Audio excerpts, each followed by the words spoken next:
ரீசெண்டாக பார்த்தீங்கன்னா நம்ம சேனல் பேருக்கு வந்து ஒரு எலி ஜோசியம் பார்த்தாங்க. ஆமாங்க, எலியை சடக்குன்னு கழுத்தை பிடிச்சி வெளியே தூக்கி போடுதாரு. அது கோவத்தில் விறுவிறு வந்துச்சு, ஒரு சீட்டை தூக்கி போட்டு போயிட்டு சரி ரைட்டு இன்னைக்கு படம் வந்துச்சு அப்படின்னு நினச்சிக்கிட்டோம்.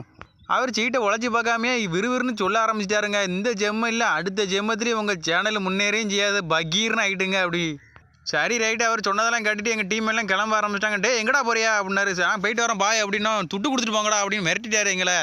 இந்த வாரம் அண்ணாச்சி சும்மா ஃபன் பண்ணோம் அப்படின்னு சொல்லிட்டு பக்கத்தில் போய் உட்காந்தாச்சுங்க. இதில் நம்ம டீமில் ஒருத்தனை பார்த்தீங்கன்னா அந்த எலியை எப்படிடா ஆட்டையை போடலான்னு தான் பார்த்துக்கிட்டு இருக்கான். அண்ணாச்சிட்ட கேட்டோம், நீங்கள் கிளி ஜோசியம்லாம் பார்க்கலையா அப்படி அண்ணாச்சி கேட்டோம். இல்லைப்பா அது ஃபாரஸ்ட்டு ரொம்ப கெடிப்படியாக இருக்குது, அதனால் கிளிலாம் கிடையாது, இனிமேல் எலி தான் அப்படின்ட்டாரு.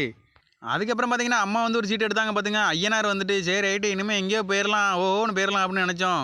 எப்பாடா இப்போ தான்டா எங்கள் டீமுக்கே நல்ல நிம்மதியாக வந்துச்சு. லாஸ்ட்டாக பார்த்தீங்கன்னா அந்த எலி என்ன வேலைன்னு கேட்டோம். அவர் சொல்லவே மாட்டேன்ட்டாரு. கிட்டத்தட்ட ஒரு 2000 3000 கிட்ட சொல்லுதாரு. சரி ரைட்டு அண்ணாச்சி நீங்களே வச்சுக்கோங்க எலி அப்படின்னு சொல்லிட்டு பாய் சொல்லிட்டு நான் டாட்டா போட்டு கிளம்பிட்டோம். பாய் சிஆர்.